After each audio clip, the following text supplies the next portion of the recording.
Uno. Hola a todos, muy buenos días. Desde el Centro de Investigación y Formación de ACEMI les damos una cordial bienvenida a una de nuestras sesiones de webinar, en donde hoy vamos a trabajar un tema bien interesante y es las estrategias para el empoderamiento del paciente crónico y asegurar los resultados efectivos. Y este es un webinar en donde trabajamos un tema que va muy de la mano con una de nuestras líneas de trabajo de CEIFA, que es el mejoramiento de la gestión del riesgo individual de todos los pacientes, principalmente los pacientes crónicos, que padecen una, dos, tres, varias enfermedades pues, crónicas, en donde su calidad de vida se ve bastante comprometida. Y el día de hoy invitamos a una experta en este tema, a la doctora María Fernanda Escobar. Ella es fundadora de Love Humankind, quien nos hablará de cómo hacer para que el paciente se sienta dueño también de su enfermedad, participe activamente en todo su proceso de tratamiento, rehabilitación, y si es el caso de paliación, y hacerlo mucho más partícipe, mucho más empoderado, como el nombre del webinar lo dice, para mejorar todos los resultados en salud. Esta es una de las estrategias que consideramos muy importante, sobre todo en estos tiempos en donde todos los modelos de atención a los pacientes crónicos han cambiado, donde decimos, ¿no?, que cada vez más van orientados y van centrados en el paciente, pero no fortalecemos esa toma de decisiones del paciente frente a su enfermedad. Consideramos que el empoderamiento del paciente es vital para que todos los esfuerzos que el sistema de salud realiza, tanto aseguradoras, prestadoras, el gobierno, el Ministerio de Salud, todos sus esfuerzos se vean reflejados, pues es importante que el paciente también se haga partícipe de estos esfuerzos y se active pues de una manera muy articulada. La doctora María Fernanda Escobar es microbióloga de la Universidad de los Andes, tiene una maestría en biología molecular y empresas en biociencias de la Universidad de Cambridge. Ella tiene más de 12 años de experiencia en el sector salud, entre ellos en IMS Health y 3 años en Avid, con experiencia en conocimiento integral del sector salud. Lleva ya 4 años desempeñándose como asesora de empresas y personas en temas de empoderamiento, bienestar y salud mental y emocional a través de Love Humankind, coach, entrenadora y speaker. Le doy la bienvenida, muchísimas gracias por acompañarnos el día de hoy. Esperamos que todas las personas que nos acompañan disfruten de esta agradable conferencia. El día de mañana ya la van a tener ustedes grabada y disponible para todos en el canal de YouTube de ACEMI Colombia. Y recuerden que pueden ir enviando todas sus preguntas en el link que encuentran en la pantalla que está enfrente de ustedes. Le doy la bienvenida también al doctor Gustavo Morales, el presidente ejecutivo de ACEMI. Nos va a dar una corta introducción y bienvenidos a todos. Doctor Morales, al aire. Hola, muy buenos días a todos. Me complace mucho saludarlos. Hoy se puede decir que inauguramos una nueva etapa dentro de nuestro proyecto de mantener una conversación durante todo el año con ustedes en medio de las circunstancias a las que nos ha obligado la pandemia. La semana pasada cerramos lo que podría llamarse el gran ciclo de eventos académicos de ACEMI y de CEIFA, muy vinculados casi todos ellos con la pandemia del COVID-19. Espero no equivocarme, pero diría que tuvimos 22 o 23 eventos de ese tipo, todos muy exitosos. Y por supuesto, ni más faltaba que no, seguiremos hablando del COVID-19 y de la pandemia todo lo que sea necesario. Pero hemos considerado que ya podemos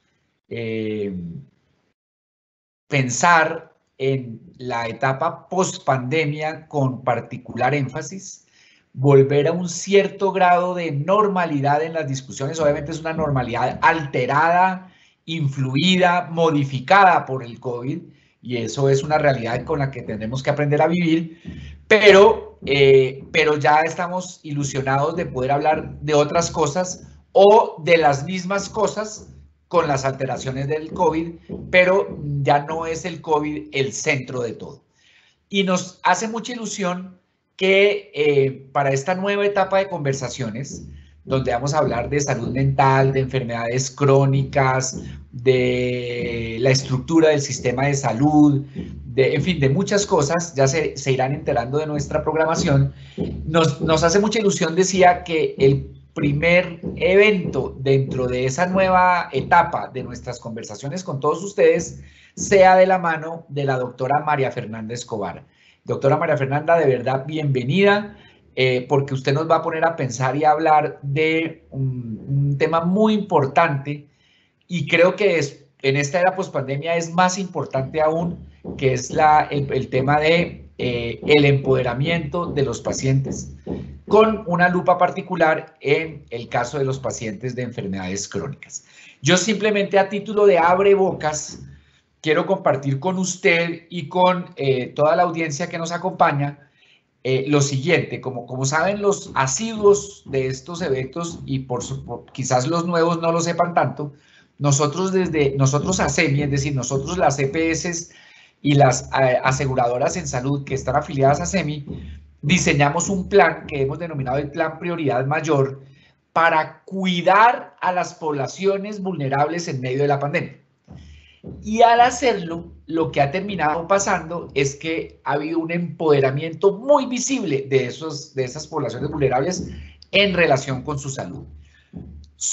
Cuando hablamos de poblaciones vulnerables, en el lenguaje de ASEMI hablamos básicamente de adultos mayores, de enfermos crónicos, de madres gestantes y de trabajadores de la salud.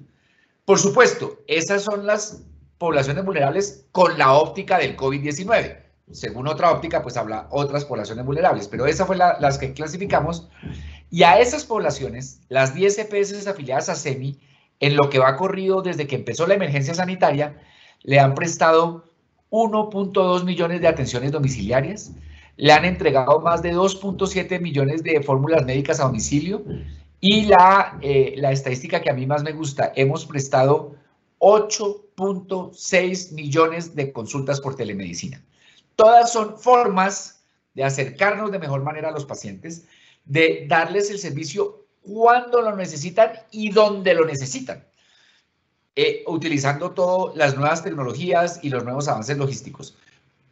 Todos son caminos para, de alguna forma, empoderar más a los pacientes, pero estoy seguro que la doctora María Fernanda nos va a hablar de eso y de muchas otras cosas con su experiencia. Yo solo quería, a título de abrebocas, compartir esos datos con ustedes. Bienvenida, doctora María Fernanda. Usted es amiga de esta casa y nos complace mucho que esta nueva etapa de nuestras conversaciones con un público masivo sea usted quien nos la ayude a inaugurar. Muchas gracias. Doctora María Fernanda. Muchas gracias, Gustavo. Muchas gracias, Carolina, por la invitación. Este es un tema que me apasiona a mí, no solo porque me dedico a esto, sino porque lo vivo. Yo hace 9 años, quiero comenzar con esto, ¿no? Hace 9 años fui diagnosticada con esclerosis múltiple y si bien llevaba trabajando varios años en el sector salud, me cambió muchísimo la perspectiva de qué es la salud y de cómo se maneja la salud y cómo se aborda la salud.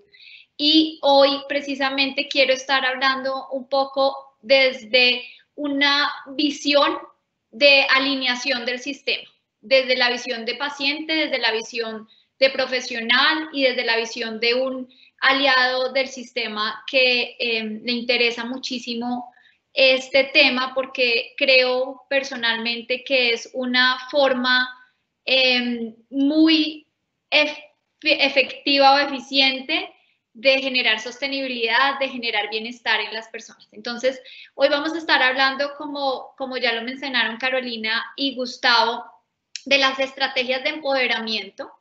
Y me gustaría que adicionalmente yo les voy a contar un poco mi experiencia, mi perspectiva frente a este tema, pero si hay preguntas, hay comentarios o se quiere compartir alguna otra experiencia, bienvenida, porque me gustaría muchísimo que esto fuera de alguna manera una comunicación de 2 vías en donde ustedes también retroalimenten estos temas. Entonces, quiero empezar diciendo que para el sistema de salud definitivamente el paciente tiene un rol crítico en el manejo de su enfermedad. Y si vemos un paciente crónico como tal, el paciente crónico pasa solamente entre un 15 o un 25% de su tiempo dentro del sistema. Es decir, el paciente solamente está en consultorios médicos, en hospitales, etcétera, o con interacción en profesionales de la salud, solamente un 15 o un 25% de su tiempo. El resto del tiempo está en su casa, está en su oficina y está haciendo su vida, y esta forma de llevar su vida es la que va a determinar muchas cosas del desarrollo de su enfermedad.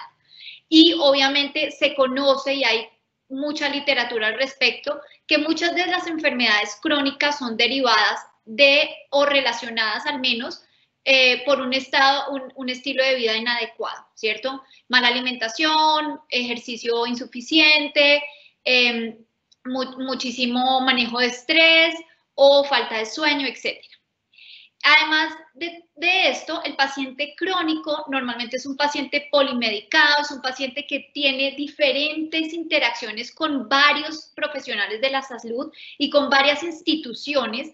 Entonces, su rol no es solamente el rol de paciente como tal, sino yo lo llamo un rol orquestador en el manejo de su enfermedad, porque el paciente es quien debería conocer 100% su situación y poderla comunicar al resto de profesionales de la salud. Entonces tenemos acá una cosa muy importante, y es el paciente crónico debería ser quien realmente alinea al resto del sistema de salud en cuanto al manejo de su enfermedad. Y obviamente conocemos los determinantes de la salud. En muchas ocasiones hay diferentes determinantes que tienen un peso diferente, pero en general el estilo de vida definitivamente es uno de los determinantes principales de la salud.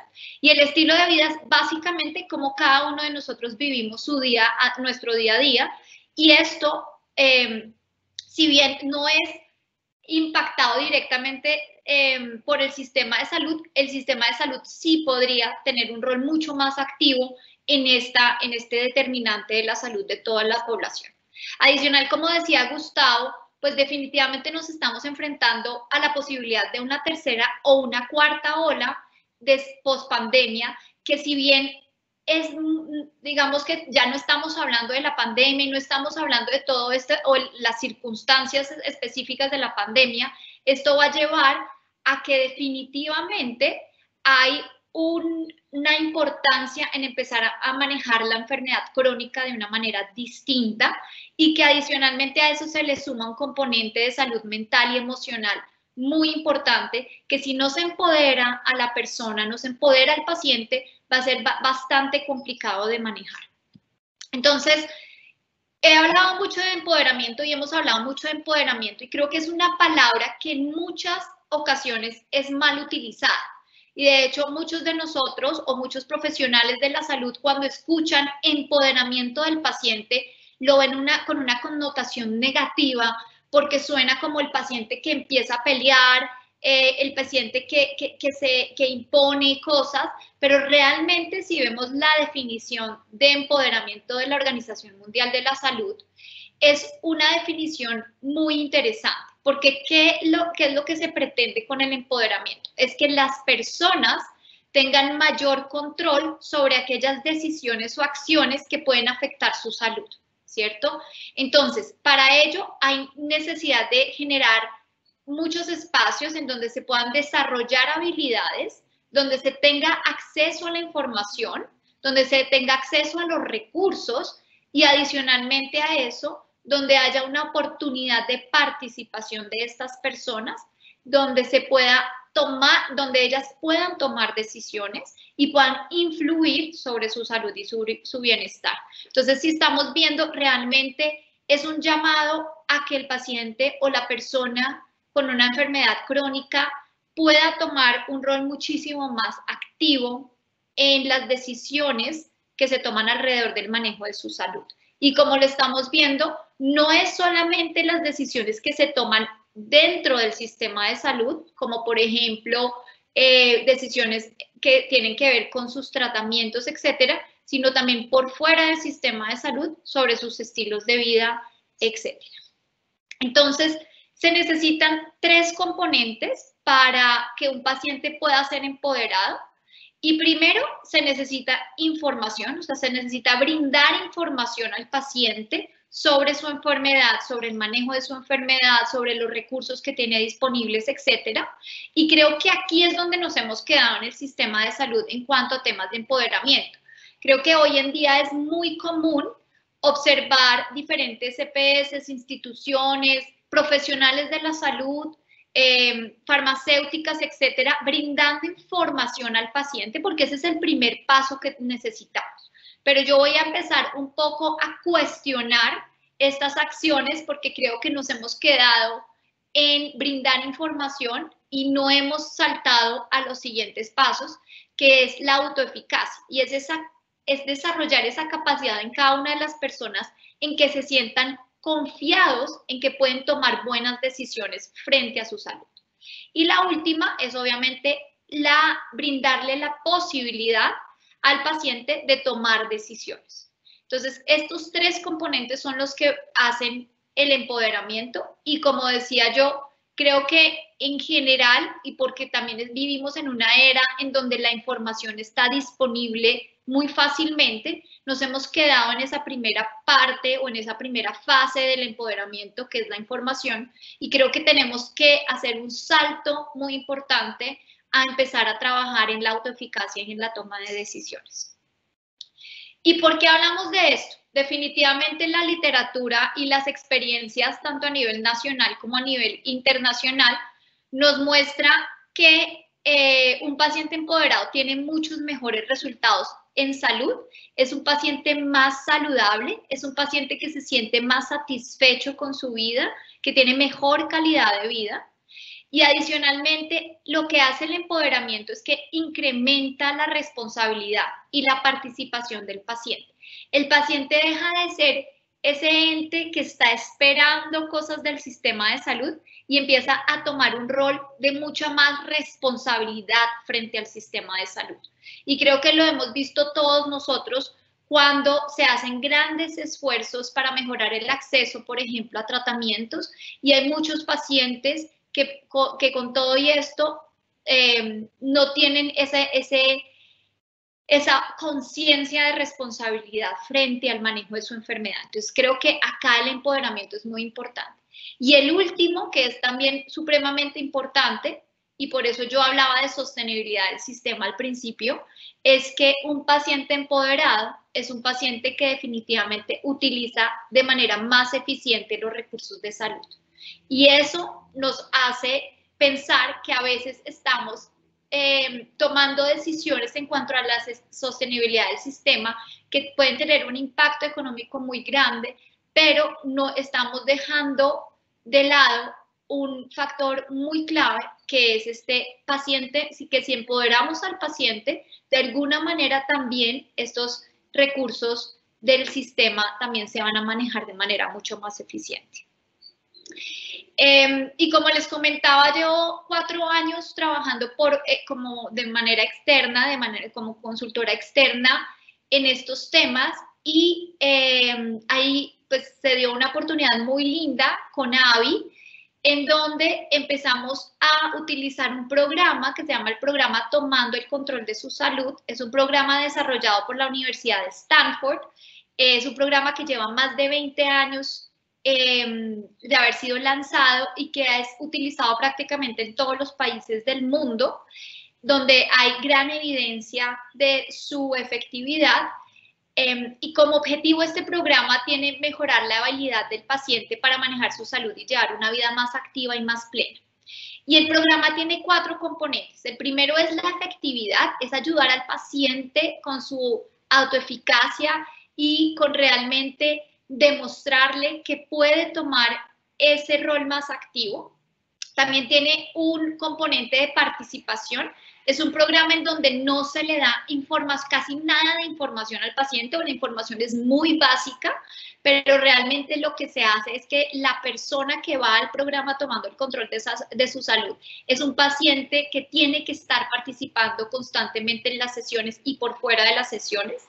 Es un programa que tiene bastante evidencia robusta de sus resultados. En este programa se han publicado más de 20 artículos científicos frente a todos los resultados que se ha tenido, y es un programa que busca crear comunidad dentro de los pacientes. Entonces, voy a comenzar explicando un poquito sobre este programa para contarles cuáles han sido las experiencias que hemos tenido en Colombia frente a esto. Entonces, como les decía, es un programa basado en la evidencia. Comenzó siendo un proyecto de investigación de 5 años en pacientes con enfermedad cardiovascular, diabetes o enfermedades del pulmón. Hoy en día ha sido utilizado prácticamente en cualquier cohorte de pacientes crónicos. Tiene bastante también evidencia, por ejemplo, en artritis reumatoidea o algunas enfermedades autoinmunes.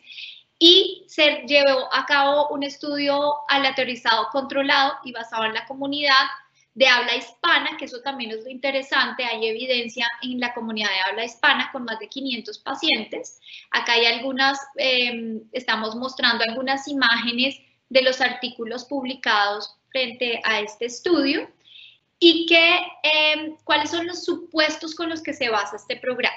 Entonces, el primero es que independientemente del tipo de enfermedad, las personas que conviven con enfermedades crónicas comparten muchos retos y preocupaciones similares.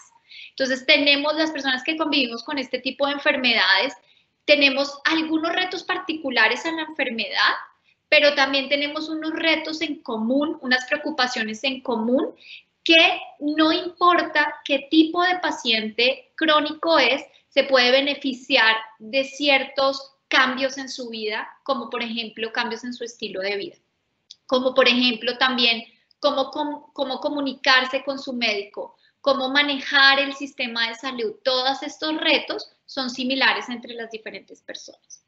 También lo otro es que las enfermedades crónicas definitivamente tienen una carga emocional muy grande que impactan la calidad de vida de los pacientes. Y esta carga emocional no se puede desconocer. Definitivamente la evidencia muestra que trabajar en la carga emocional o en el impacto emocional de las enfermedades crónicas es de vital importancia para poder tener un mejor manejo de cualquiera de estas enfermedades. Lo otro también es que no importa, en tomando el control de su salud, se dieron cuenta que no es necesario tener un profesional de la salud dictando el taller, sino que personas que conviven con la enfermedad, que tienen los mismos retos y que han vivido los mismos retos, pero que son personas activas, empoderadas y que tienen buenas habilidades comunicativas, pueden ser tan efectivas en dictar estos talleres como los profesionales de la salud. Entonces acá se abre una puerta muy grande, porque vean que no va a ser un programa que no va a ser muy costoso de implementar.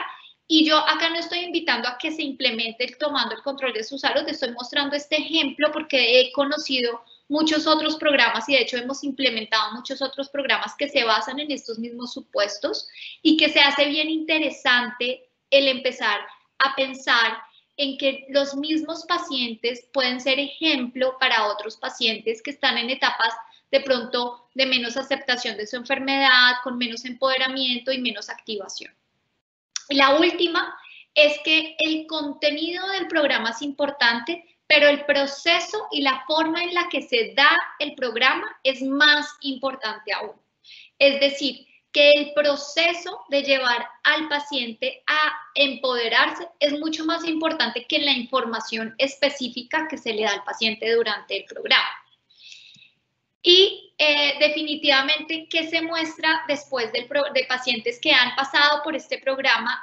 Se ven resultados bien interesantes. El primero es que se ven mejoras significativas en el estado de salud. Esto reportado es por un autorreporte, pero definitivamente se ve que hay muy buenos resultados en cuanto a la sensación de mejora de calidad de vida, y también en algunas cohortes se han mostrado indicadores de salud cuantitativos también. Lo otro es que el paciente mejora en su comportamiento, en su autoeficacia, que definitivamente va a ayudar también a que el sistema de salud funcione de mejor manera. Y se ha visto también mejoras en la utilización de los recursos, entre ellas la que más efecto ha tenido es las visitas a urgencias, pero también se ha visto reducción, por ejemplo, en el uso de consultas médicas, etcétera. Y lo interesante es que después de haber pasado por el programa, los resultados perduran en el tiempo. Entonces, esto es muy importante porque definitivamente es lo que necesitamos y lo que queremos que pase con este tipo de programas de empoderamiento. Entonces, en Colombia, como les decía, con AVI, con el laboratorio farmacéutico AVI, se ha venido implementando este programa y yo vine a trabajar con ellos más o menos hace 4 años hemos continuado trabajando. Ellos venían trabajando antes de que yo me incluyera en el programa, pero se han realizado estos talleres con diferentes cohortes de pacientes con enfermedades autoinmunes y en cuanto a resultados medibles, se ha demostrado mayor persistencia y adherencia en los pacientes que pasan por el programa versus aquellos que no están en el programa. Adicionalmente, se han creado redes de apoyo entre los pacientes graduados que han perdurado en el tiempo por encima de que el programa se acabe. Y adicional, se han visto pues, mejoras en el autorreporte en el estado de salud, en su comportamiento, en su calidad de vida, etcétera. Y también se han implementado pilotos iniciales en una EPS que han mostrado muy buenos resultados también. Lo interesante de esto es que es un programa que dura 6 semanas y una de las cosas que estábamos un poco a la espera de lo que iba a pasar en estos pilotos es que tanta retención íbamos a tener en el programa, basado en que el paciente en su momento tenía que ir presencialmente. Hoy en día, gracias a la pandemia, se abrió la oportunidad de empezar a desarrollar el programa virtual, pero la retención así era muy alta. Inclusive pacientes que tenían dificultad en llegar al taller llegaron durante las 6 semanas, porque es un programa que invita al paciente, que el paciente le ve gran valor. Entonces, por encima de todos los retos que se pueden presentar frente a un programa que tiene que ir cada semana durante 2 horas por 6 semanas, encontramos muy buena retención. Lo otro que también encontramos es que el paciente le dio mucho valor para la aplicación de los conceptos aprendidos y de los procesos aprendidos en su vida diaria, y definitivamente en estos pilotos todavía nos hace falta hacer una medición de los indicadores de salud y la utilización de los recursos de salud, pero como se ha visto en los estudios clínicos que se han realizado, en los estudios que se han realizado en otros países, pues es un programa que funciona en este sentido. ¿Qué otras cosas hemos aplicado en Colombia adicionalmente a tomando el control de su salud? Con AVI también generamos un programa que se llama Conversaciones con Sentido, y este programa es un programa de empoderamiento a través de las organizaciones de pacientes que tiene como objetivo mejorar la comunicación del paciente frente a todos los profesionales de la salud con los que tiene que interactuar en el sistema de salud, porque una de las cosas que encontramos es que el paciente definitivamente no sabe comunicar sus cosas. Muchos de ellos se sienten intimidados o definitivamente no están preparados. Muchos también de los pacientes sienten que tienen, o digamos que el sistema de salud ha hecho un gran esfuerzo en educar al paciente en sus derechos, pero también hay muchos pacientes que desconocen sus responsabilidades y sus deberes. Entonces, es empezar a trabajar desde ahí, trabajar también en todos los temas de preparación de una cita médica, de la navegación del sistema, y esto obviamente ayuda a que sea el paciente mucho más autoeficaz en el manejo de su enfermedad. Y en la cuarentena se llevó a cabo un programa especial en términos específicos de apoyo emocional durante la cuarentena a los pacientes con enfermedades crónicas. Con el programa tuvimos una gran convocatoria y se han empezado a aplicar estos programas con diferentes cohortes, con muy buenos resultados también. Son programas muy sencillos de implementar, programas que tienen buenos resultados y que no son muy costosos en la implementación. Y adicional a esto, también se han aplicado diferentes programas de coaching, tanto grupales como individuales, en pacientes con enfermedades crónicas, con el objetivo de que aprendan a llevar una vida más saludable, una vida con hábitos de vida más saludable. Se trabaja adicionalmente el componente emocional de la enfermedad, porque como les mencionaba, para mí es uno de los componentes más importantes de cualquier enfermedad crónica, es trabajar esa carga emocional que conlleva la enfermedad o que la enfermedad también tiene el impacto sobre ella. Y definitivamente los pacientes en esos programas de coaching también trabajan en su propósito de vida, porque se ha visto que el propósito, uno de los componentes de salud y de longevidad en el mundo es que la persona encuentre un sentido a su vida. Y creo que esto también a veces es desconocido por el sistema de salud y si uno habla con cualquier profesional de la salud, se puede dar cuenta que ellos mismos evidencian esto dentro de sus pacientes, pacientes que tienen una enfermedad crónica y la han llevado bien, es muchas veces porque tienen una meta, porque tienen algo que los espera. Entonces, trabajar en este propósito de vida, trabajar en ese sentido de vida, se hace muy importante en pacientes con enfermedades crónicas. También se lleva y se invita al paciente a que se conozca a él mismo a través del coaching. Es bastante fácil de hacer esto, de llevar y acompañar al paciente a que se conozca más, a que entienda más, a que se acepte más y a que acepte también la enfermedad. Y en los programas grupales, naturalmente se crean red de apoyo entre las personas que están llevando a cabo estos programas. Entonces, a lo largo de estos años he tenido la oportunidad de participar en varios de estos programas. Uno de ellos se llama Maestría del Cambio, el otro se llama 21 al 100, que es un programa en donde se trabaja específicamente el componente de alimentación. Y el otro es Salud Increíble para Todos los Días, que también es un programa para pacientes con enfermedades crónicas en donde se trabaja durante todo un año, cada mes, diferentes aspectos de la salud, y de esa manera se lleva al paciente a que tenga un mayor empoderamiento. Y quería contarles una historia de una de las pacientes que ha pasado por acá.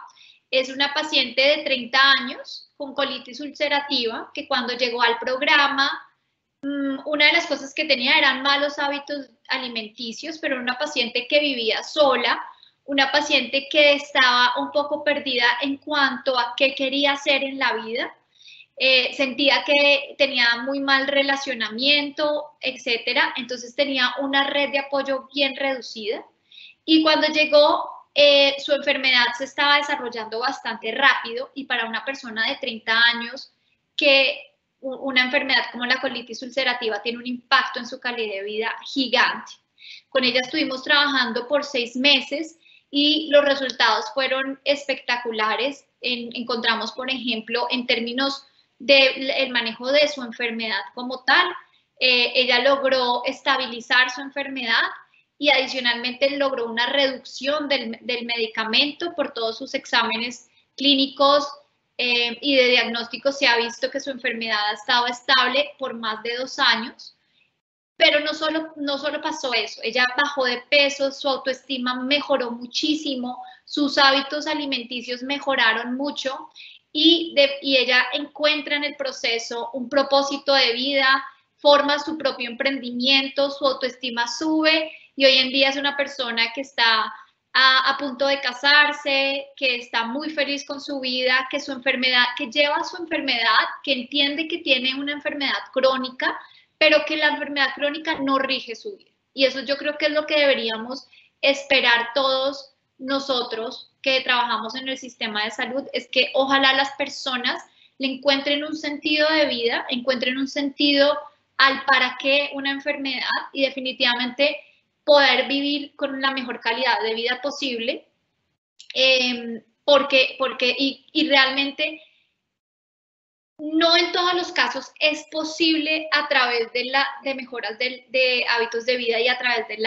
empoderamiento, porque definitivamente no todos los pacientes van a tener los mismos desenlaces, pero una gran mayoría de pacientes sí puede tener unos desenlaces muy buenos a través de unas interacciones diferentes, digamos, aparte de todo su tratamiento y su manejo médico como tal. También es muy importante trabajar en todo esto. En mi experiencia, ¿qué puedo decir que he aprendido frente a la aplicación de todos estos programas de empoderamiento del paciente? Es que definitivamente hay varios factores que pueden contribuir a que una persona cambie de actitud y cambie de hábitos y se empodere más. El primero es que debemos, y creo que esto ya se ha hablado mucho en el sistema de salud y los agentes del sistema de salud hemos cambiado mucho nuestra percepción, es empezar a ver al paciente como un ser humano integral, un ser humano que a pesar de su enfermedad también tiene muchos otros retos emocionales, de relaciones, etcétera, que contribuyen al desenlace de su enfermedad. Entonces, que para poder mejorar la salud de este paciente tenemos que verlo como un ser humano completo. Definitivamente la creación de redes facilitadas o la creación de apoyo, de redes de apoyo es crucial para el empoderamiento y adicionalmente no solo eso, sino que las personas buscamos esa conexión. Entonces, cuando encontramos personas que están con un mismo objetivo, es muy fácil crear esas redes facilitadas. Y esas redes facilitadas tienen unos grandes impactos, y no lo digo yo en mi experiencia, sino también lo dicen miles de artículos en la literatura que muestran que las redes facilitadas tienen una eficacia muy grande en cuanto al manejo de salud de pacientes. Lo otro que también he aprendido es que no es necesario brindar conocimientos demasiado complejos a los pacientes. El paciente tiene que saber lo básico en cuanto a su enfermedad, en cuanto a los hábitos de vida, pero lo que sí requiere definitivamente es la oportunidad de practicar esas habilidades nuevas. Eso es lo más importante. El conocimiento es importante, pero tiene que haber un conocimiento básico y no nos tenemos que quedar esperando que el paciente lo sepa absolutamente todo, sino más bien dar esa práctica o dar ese paso a la autoeficacia es más importante. Lo otro es que el paciente prefiere hacer cambios pequeños, cambios ligeros, que no se sienta un gran impacto en su vida y que luego se convierten en cambios significativos. Y, por ejemplo, eso es una de las premisas de Tomando el Control de su Salud, en donde lo que se busca es que el paciente se ponga metas muy pequeñas. Las primeras semanas van a ser demasiado pequeñas, o sea, tanto como, por ejemplo, voy a salir a dar una vuelta a la media manzana y me voy a volver y eso va a ser todo. O inclusive voy a bajar del segundo piso de mi casa al primer piso de mi casa. Y eso es todo lo que se ponen como meta en la semana. Y sienten tanto apoyo del grupo a que su meta se cumpla y que es tan importante como una meta como correr 5 kilómetros, el paciente empieza a empoderarse, empieza a subir su confianza y luego esos cambios pequeños se vuelven cambios muy significativos a lo largo del tiempo. Necesitamos definitivamente un sistema de salud que premie el empoderamiento y porque si no, se hace muy difícil seguir en el tiempo, que el paciente tenga las herramientas en el tiempo, a lo largo del tiempo. Si el sistema no está alineado a esto, es muy difícil que el paciente lo logre. Y es importante, debido a la diversidad de personalidades y de preferencias, es importante tener diferentes medios de contacto. Entonces puede ser el coaching versus los entrenamientos, interacciones individuales versus grupales, interacciones presenciales versus virtuales. Es importante tener esta diversidad de oferta para los pacientes. Y ya por último, me gustaría poner y aterrizar un poco esto a cómo podemos trabajarlo en el sistema de salud. Y mi invitación aquí definitivamente es a que nos alineemos, a que trabajemos conjuntamente, a que podamos hacer diferentes pilotos y diferentes diferentes ensayos, porque realmente esto no es tan difícil de implementar. Lo único que se necesita es tomar la decisión de que esto va a ser una prioridad estratégica y es tener la voluntad de realizarlo y se hace con el tiempo. Pero entonces, ¿cuáles deberían ser esos pasos? El primer paso que debería tener cualquier institución o cualquier organismo o cualquier entidad que quiera llevar a cabo un programa de empoderamiento es que debe conocer a la población atendida, debe conocer quién está dentro de su población. Y esto se puede llevar a cabo a través de encuestas psicosociales, encuestas de calidad de vida, y luego lo que se debe hacer es segmentar a esa población basado en el estado de salud que tiene la población, pero también basado en las preferencias personales de cada uno en cuanto a lo que les decía, presencial versus virtual, cuál es el estado de empoderamiento de esos pacientes que tenemos como población atendida. Lo segundo, definitivamente, es brindar el conocimiento, y acá no necesitamos programas, como les decía, programas muy complejos. El paciente no necesita saber exactamente el mecanismo de desarrollo de la enfermedad tal cual como debería ser, sino debe tener el conocimiento básico de la enfermedad, el conocimiento básico del tratamiento, el conocimiento básico de todas estas cosas, pero sí debe tener un entrenamiento de cómo hacer las cosas. Entonces, por ejemplo, el navegar por el sistema de salud debería ser un énfasis que demos en el sistema de salud. El cómo realizar las diferentes actividades, el cómo realizar cambio de hábito de vida, no cuáles son los hábitos de vida que debe cambiar, porque como les decía, cualquier cambio de hábito que cualquiera se proponga es suficiente para empezar una bola de nieve que luego va a ser mucho más significativa. Acá lo importante en estos programas de entrenamiento y de conocimiento y de educación, nos debemos enfocar es en el cómo realizarlos, en el cómo llevar a cabo ese cambio. Luego deberíamos tener espacios en donde los pacientes y las personas puedan practicar esas habilidades para generar autoeficacia y autogestión.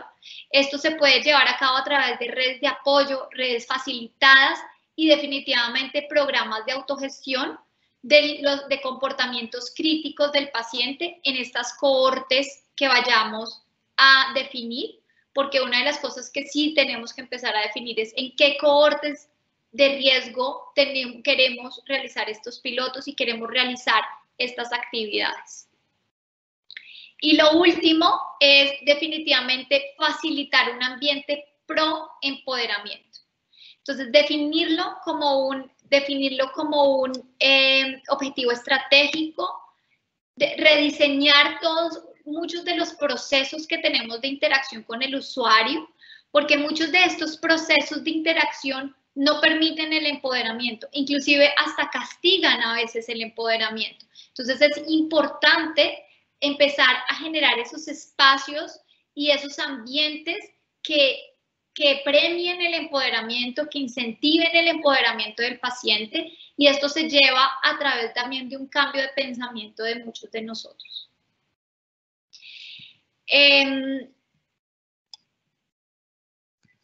Ya como conclusión, me gustaría decir que nos hace falta unirnos para formar estos programas robustos que pueden llevar al empoderamiento y por ende también a un mejor manejo del sistema de salud, a unos mejores resultados en salud, a un sistema más sostenible, que creo fielmente que podemos lograr con en muchas aristas, pero una de ellas debe ser el empoderamiento del paciente.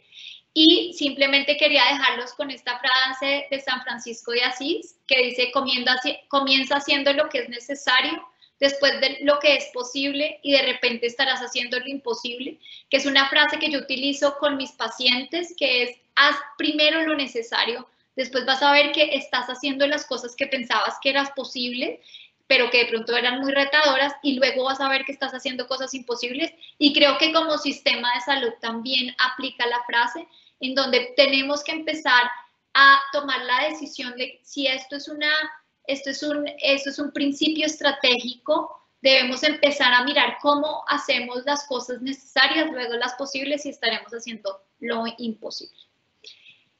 Muchas gracias por el tiempo. Ahora creo que vamos a ir a preguntas. Mi marca se llama Love Humankind, mi compañía se llama Love Humankind, me pueden encontrar en redes sociales y también tengo página web por si quieren comunicarse conmigo, pues estoy muy disponible. Muchísimas gracias. Muchísimas gracias a ti, María Fernanda, por esta interesante conferencia. Ya hemos recibido varias preguntas y varios comentarios sobre lo pertinente del tema y lo interesante de tu presentación y los mensajes que estás enviando. Quiero empezar con una pregunta muy importante. Bueno, todas son importantes, pero esta me llama la atención porque se refiere a los pacientes crónicos que están postrados, en donde finalmente pues la carga emocional la tiene la familia, que son pues en su mayoría pues los cuidadores, ¿no? Nos preguntan qué sugieres hacer con los pacientes crónicos postrados donde la carga emocional la tiene la familia y el conocimiento pues de la enfermedad no ser suficiente. ¿Se debe trabajar con la familia o qué estrategias se deben implementar en estos casos específicamente? Excelente pregunta. Y es algo que recientemente, este año justo he empezado a trabajar en un par de proyectos en donde no nos enfocamos solamente en el paciente, sino en el cuidador y su familia, porque definitivamente el cuidador creo que es uno de los agentes o los actores del sistema que es bien desconocido hasta ahora, ¿no? El rol de cuidador no está formalizado, el rol de cuidador no hemos educado al cuidador, no lo hemos tenido en cuenta y adicional, el primero, pues tiene un rol muy activo en el cuidado del paciente como tal, pero adicionalmente su mismo rol de cuidador lo pone en mayor riesgo de adquirir una enfermedad crónica o por lo menos tener también impacto en su salud emocional y mental. Entonces, definitivamente, y gracias por ponerlo acá, porque definitivamente lo desconocí y no lo puse en mi presentación, pero es uno de los roles muy importantes que tenemos que empezar a tener en cuenta en Colombia y en estos programas. Y para pacientes que dependen 100% del cuidador, el programa tiene que ir hacia el cuidador. Y también el programa tiene que ir a evitar enfermedades crónicas en el cuidador, que en la literatura ya se ve que un cuidador tiene mayor riesgo a desarrollar muchísimas enfermedades crónicas, entonces también estamos cumpliendo ese doble rol, ¿no? El tener un mejor manejo de ese paciente crónico, pero también el evitar y el prevenir enfermedades crónicas en el mismo cuidador. Así que muchas gracias y sí, definitivamente es algo que tenemos que empezar a trabajar bien fuerte en Colombia y en el mundo en general. Ok, María Fernanda, yo no sé si tú tienes mucha experiencia con el tema de los pacientes con enfermedades de salud mental, pero me preguntan cuáles son aquellos criterios o escalas que se pueden aplicar para esa caracterización de la población que tú mencionas que es como el primer paso para empezar estos programas. Pues existen muchas escalas que están ya estandarizadas a nivel mundial. Va a depender del objetivo que tengamos en cuál es el impacto que queremos generar en esa población, en mirar cuál de las escalas utilizaríamos, porque hay escalas inclusive desde manejo de estrés hasta escalas de ansiedad, para medir estados de depresión o riesgo de depresión, todas estas cosas. Pero entonces va a depender cuál es el abordaje que vamos a tener en esta población para definir cuál es la escala.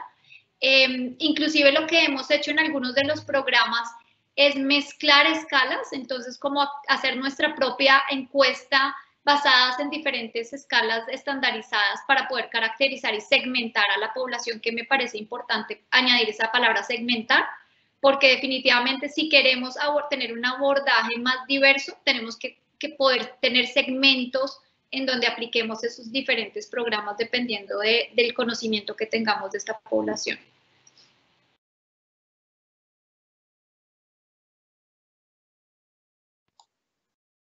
Doctor Morales, creo que tenía una pregunta para hacerle a María Fernanda. Sí, gracias. Primero, muchas gracias. Muy interesante todo lo que se ha hecho y además nos deja en ACEMI muchos temas de reflexión de cómo podemos ayudarle a nuestros afiliados a, por un camino mucho más eficiente desde el punto de vista de recursos, lograr mejores resultados en salud. Tema para seguir conversando aquí o en otros foros y en otras instancias. Pero tengo en realidad dos preguntas, doctora María Fernanda. Una, me llamó la atención un punto muy particular de su presentación, sobre el cual usted pasó como de pasada, valga la redundancia, y quisiera volver sobre él como con espíritu como de minucioso, como obsesivo, como poniendo la lupa allí, es esto del proyecto de vida. ¿Cómo es esa relación entre proyecto de vida y mejor salud? Obviamente uno cuando va a cursos de coaching y de mejorar la vida y se lee libros de autoayuda, pues siempre hablan del proyecto de vida, pero no termino de entender la relación entre eso y una mejor salud. ¿Cómo es ese círculo? Primera pregunta. Y de una vez, segunda pregunta, pero esta sí es por pura curiosidad como de cultura general. ¿Podría usted hablar un poquito más de Love Humankind? ¿Cuál es su propósito? ¿Cómo funciona? ¿Cuál es la misión de la empresa, etcétera? Listo. Entonces, en cuanto a la primera pregunta, el propósito de vida, yo creo que tiene dos funciones en mantener la salud, y es, uno de ellos es que básicamente un paciente que tiene una razón por la cual quiere vivir va a ser más propenso a hacer todo lo necesario para que su enfermedad no avance, ¿no? Entonces hemos visto, por ejemplo, y esto no solamente hemos visto, sino que en la literatura existe, el paciente cuando encuentra algo, una razón por la cual quiere seguir viviendo, entonces es más adherente a su medicamento, es más activo en temas de adquirir hábitos de vida saludable, etc. Y el otro es que el propósito, y digamos que esto es en una persona enferma como tal, pero en una persona sana, el propósito de vida también tiene un impacto sobre la salud y digamos que se está estudiando mucho de esto y no sé si ustedes conocen esas zonas de alta longevidad que se llaman las Blue Zones, las zonas azules. En estas zonas azules se ha estudiado la razón por la cual vive la población más tiempo.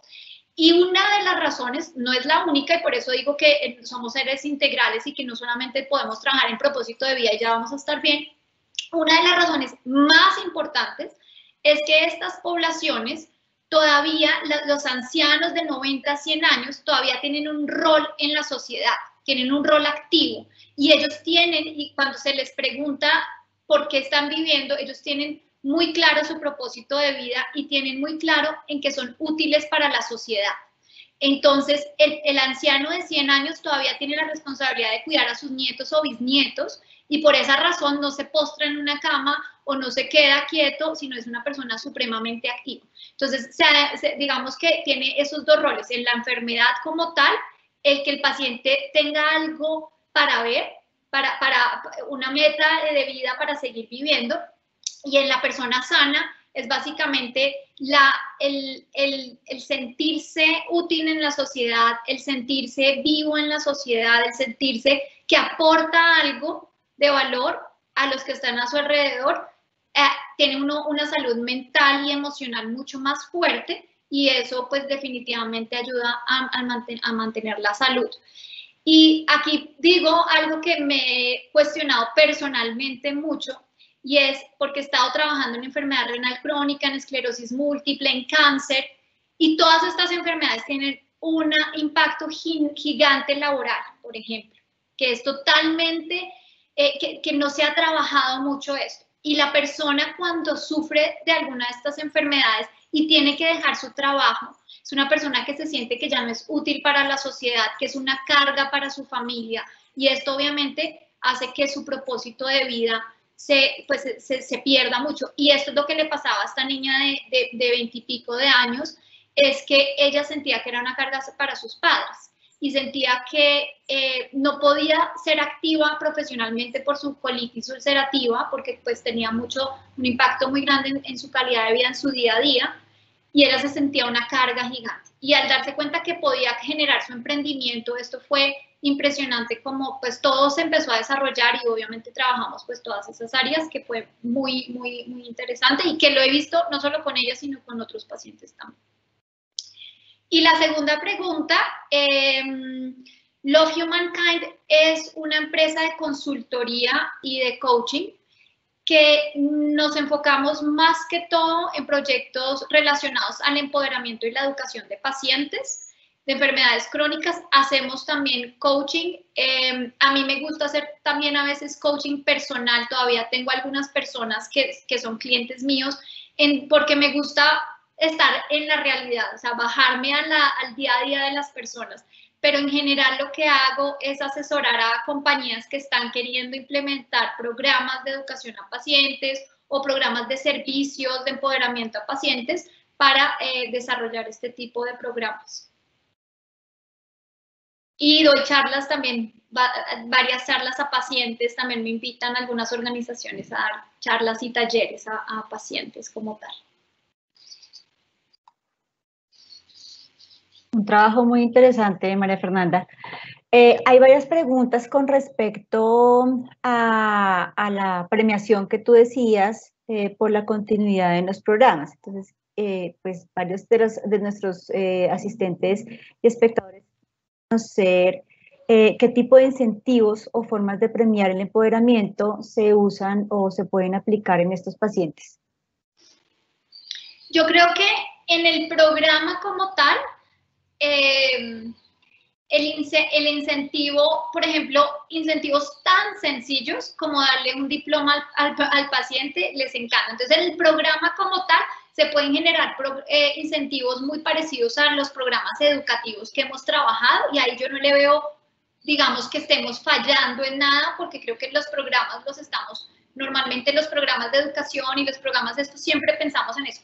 Lo que yo me refería en cuanto al premiar el empoderamiento es en el día a día, a que el paciente que se sienta empoderado, el paciente que trabaje en, digamos, que tenga una voz y un voto en la toma de decisiones de su salud, se premie, es lo que yo me refería. Y acá lo que pasa también es que castigamos mucho, ¿no? O sea, el paciente que pregunta mucho, el paciente que le dice al médico, un segundo, yo quiero entender mejor esto, o el paciente que va y dice a la EPS, oiga, usted me dijo, pues yo sé que por ley tengo tantos días y usted se está demorando tantos días. Eso, digamos que de alguna manera lo castigamos o lo vemos mal, y creo que esa es la mentalidad que tenemos que empezar a cambiar, que si queremos un paciente empoderado, esto naturalmente conlleva a que el paciente sea mucho más participativo y tenemos que premiar esos comportamientos. Porque creo que premiar en temas de programas de educación, y eso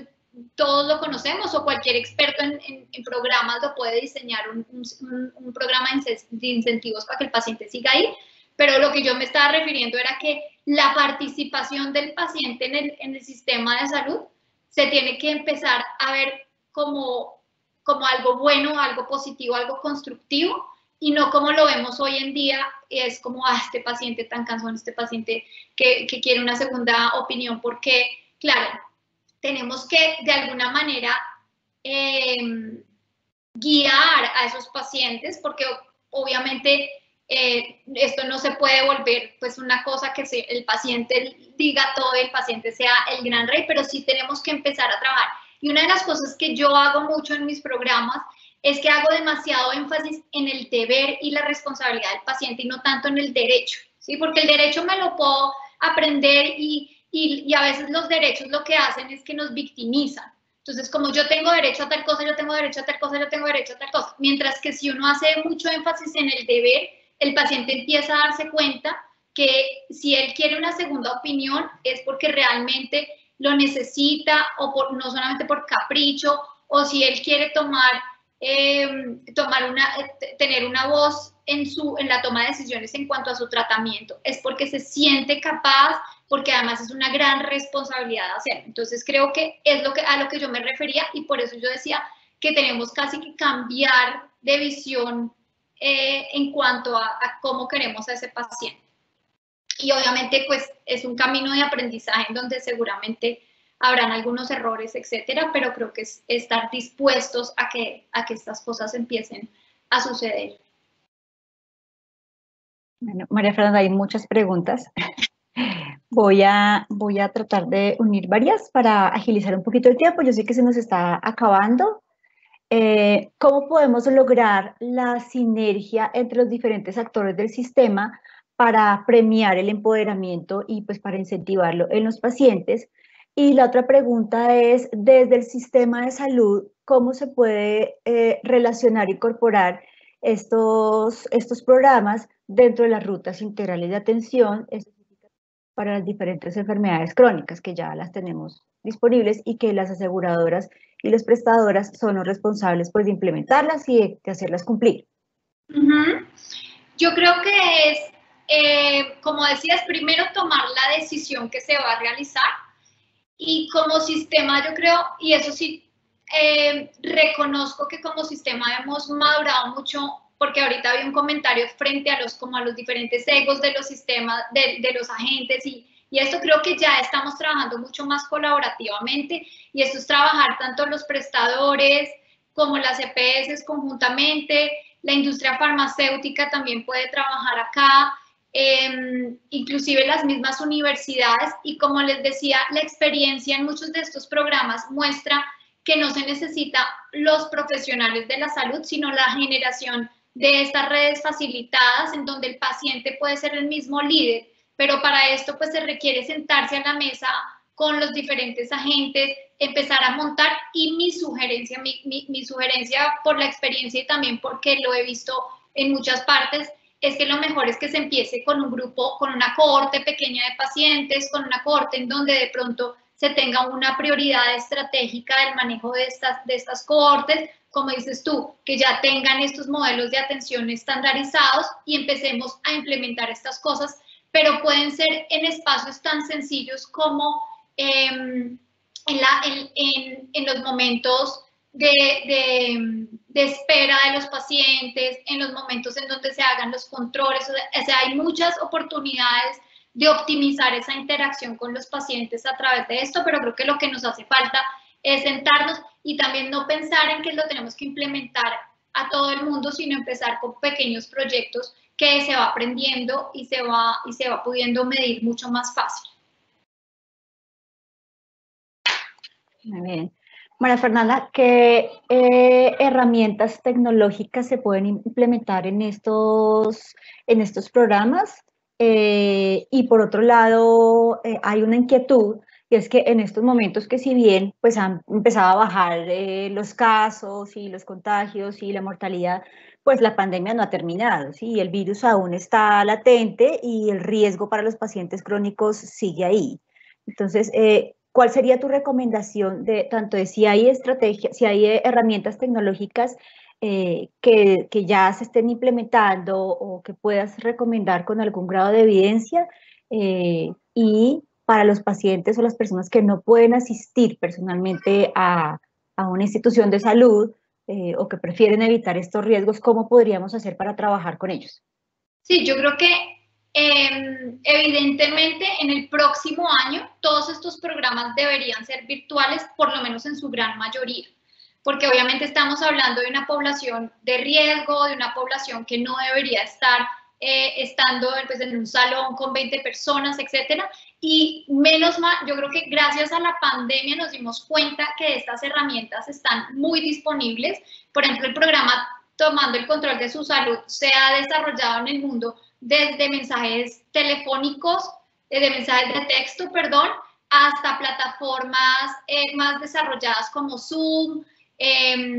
Hay varias plataformas donde uno puede montar un curso virtual, como por ejemplo el que montamos en Conversaciones con Sentido. Es una plataforma en donde uno monta todo un curso virtual, es gratis, entonces uno lo genera de esa manera.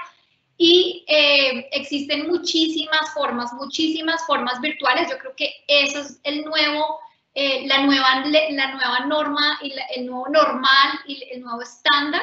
Y creo que no le tenemos que tener miedo. La población adulta ha venido aprendiendo esto y también nos podemos apoyar frente a temas de mensajes de texto, WhatsApp, Todo esto porque lo que queremos acá, recuerden, es que no estamos brindando un nivel de contenido demasiado complejo que requiera demasiada interacción. Esto lo que necesita es una comunicación corta, pero constante con el paciente para que él implemente las cosas en su casa, pero se sienta apoyado de alguna manera. Entonces, por ejemplo, algo tan sencillo como un grupo de WhatsApp podría ser suficiente para hacer ciertos programas. Depende obviamente de nuestros objetivos, pero herramientas digitales, una infinidad, y hoy en día hay muchas gratis, plataformas muy fáciles de implementar que funcionan perfectamente para este tipo de programas. Muy bien.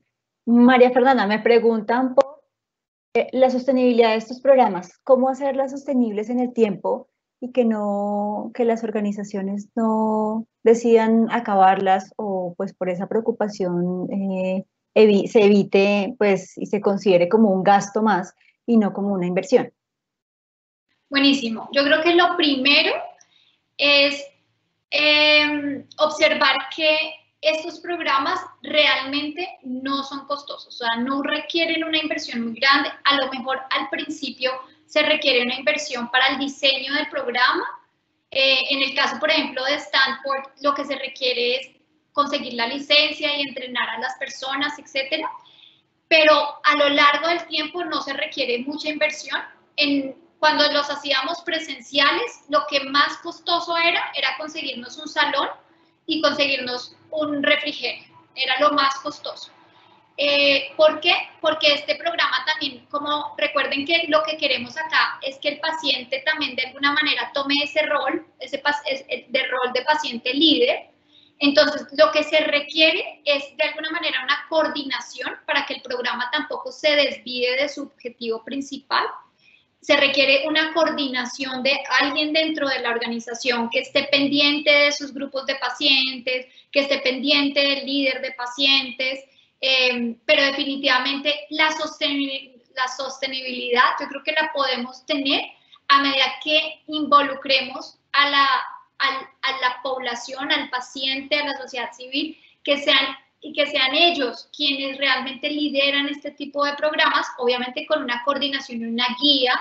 En algunos casos, pues en algunas sesiones se puede brindar el apoyo de algún profesional que quiera tocar algún tema específico. Pero lo importante yo creo que es tener la voluntad de seguir esto, la voluntad de hacerlo y como les decía, tener una coordinación. Pero los programas como tal no son muy costosos, no son muy costosos. Hay una inversión inicial seguro al inicio donde tenemos que diseñar los programas o donde se tienen que diseñar, porque estoy diciendo tenemos, pero se tienen que diseñar, pero luego ya los programas pueden arrancar solitos cuando se tiene esa coordinación, que sí es súper importante esa coordinación. Okay. María Fernanda me pregunta si tienes o has tenido experiencia con el grupo de gestantes, teniendo en cuenta que muchas veces ellas no asumen el control total, pues como de la responsabilidad y no cumplen con los controles como debería ser. Y si es el caso, ¿qué recomendaciones darías para este grupo de pacientes en particular? En particular con el grupo de gestantes solo he tenido experiencia en un programa como de educación en temas de hábitos alimenticios, pero yo creo que puede aplicarse muy parecido a los principios que estamos diciendo. Y acá lo interesante es que tenemos una población que si bien tenemos que estar siguiendo en el tiempo, entonces aplicar esta metodología o aplicar estos principios de empoderamiento en esa población creo que puede ser bien interesante si se empieza a trabajar desde el principio con ellas y también si se involucra de alguna manera a la pareja o a alguien en la familia también que las ayude acá. Pero creo que podemos aplicar los mismos principios del empoderamiento, de brindar conocimiento y ayudarlos a practicar esa autoeficacia y toma de decisión. Muy bien. Otra de las preguntas es, ¿cuál es su recomendación para mejorar la adherencia en las terapias de hemodiálisis? Ya que pues últimamente mencionas que has tenido más contacto con los pacientes con insuficiencia renal. Sí, acá Una de las cosas que hemos encontrado es la falta de aceptación de la enfermedad, que creo que ahí, y como en cualquier enfermedad crónica, tenemos que empezar también por ahí y trabajar mucho. Esta es una población que se ve muy afectada en su día a día y que la parte, por ejemplo, laboral, la parte de propósito de vida se ve supremamente afectada. Entonces creo que ahí también hay que trabajar eso y bueno, y esto también es una población con muchos retos en cuanto es una población susceptible, es una población que tiene que estar yendo constantemente a un lugar, que tiene retos económicos para hacer todo esto. Entonces, obviamente, hay que tener un impacto muy grande en todo esto, pero creo que también se han hecho muchos avances con la cuenta de alto costo, pero la parte emocional y mental la hemos visto que sí se ha desconocido muchísimo en esta población, que ahí es donde también toca trabajar muchísimo ahí. Tú mencionabas ahora con respecto a la licencia del programa de Stanford. Me preguntan específicamente si has tenido experiencia con la metodología de Stanford del programa de paciente experto y cómo se accede y si es muy costosa la licencia.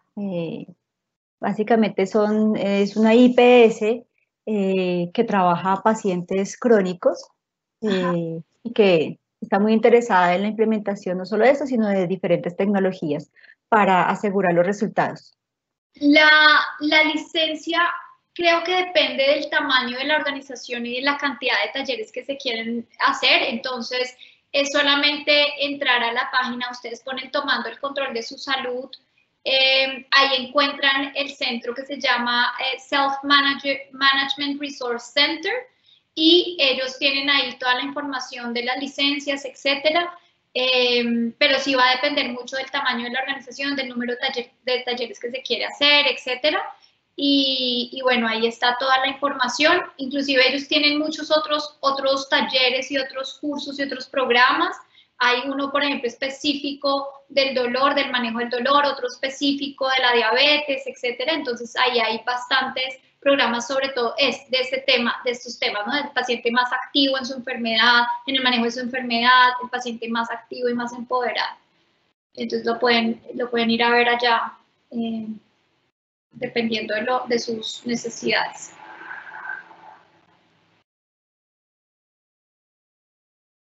Tenemos una última pregunta por restricciones de tiempo. María Fernanda, ¿cuál consideras tú que es el rol de las farmacéuticas en el empoderamiento de los pacientes crónicos? Excelente pregunta y creo que ahí nos podríamos quedar mucho tiempo, pero definitivamente hay una cosa y es que hay algunas farmacéuticas que tienen la voluntad real de educar al paciente. Creo que por ahí se puede empezar a hacer diferentes alianzas en donde ellas tienen algunos recursos para realizar este tipo de cosas, tienen también el conocimiento de muchos temas relacionados al tratamiento, a la enfermedad, etcétera. Y pues yo creo que lo que toca es lo que yo decía al principio, ¿no? Sentarse primero a pensar cuál es ese objetivo estratégico que yo quiero realizar en cuanto al empoderamiento, qué es lo que quiero lograr, cuáles quiero que sean mis resultados. También empezar, yo los invitaría a que empiecen a buscar y a priorizar esas cohortes de pacientes a los que quieren intervenir y luego ya empezar a sentar a la mesa a los diferentes agentes que tienen algún relacionamiento con esta cohorte de pacientes y empezar a trabajarlos todos conjuntamente, porque creo que hay que hacer una alineación de objetivos ahí importante también.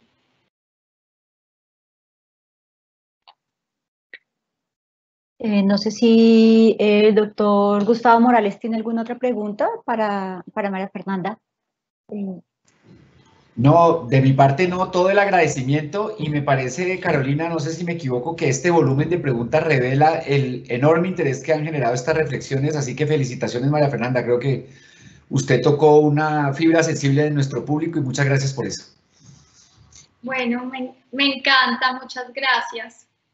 Me encanta, muchas gracias. Yo, como les digo, este es mi propósito de vida, así que yo muy feliz de poder exponer este tema y sembrar una semillita ahí de curiosidad. Excelente, muchas gracias. María Fernanda, me preguntan cómo contactarte para de pronto asesorar en algunos programas, en la implementación de algunos programas en una corte de pacientes con hemofilia y pues otros que también están interesados. Entonces, yo me voy a permitir, si tú lo autorizas, incluir tu correo electrónico dentro del chat. Sí, justo estaba haciendo eso, lo estaba ahí poniendo, es maria.tovar@lohumankind.com. Entonces, sí, por ahí me pueden contactar y estamos en conversaciones frente a cualquier cosa que quieran que discutamos o que hablemos un ratico y botemos ideas. Todo lo que hagamos por mejorar las condiciones y la calidad de los pacientes crónicos, yo creo que es bienvenido. María Fernanda, muchísimas gracias de nuevo por acompañarnos el día de hoy. Como lo dice Gustavo Morales, las preguntas pues evidencian que hay un gran interés sobre este tema y que esto nos dará pie para profundizar un poquito más, sea en este tipo de espacios o en otros un poco más cerrados para trabajos específicos. A todas las personas que nos acompañaron el día de hoy, muchísimas gracias. Esperamos haber cumplido con sus expectativas y esperamos pues haber podido alcanzado a responder todas las preguntas que tenían ustedes. Como lo mencioné al comienzo del webinar, esta conferencia va a quedar disponible a través del canal de YouTube de ACEMI Colombia a partir del día de mañana y esperamos que nos acompañen en nuestras próximas sesiones. Les deseo a todos un buen día. Gracias, adiós.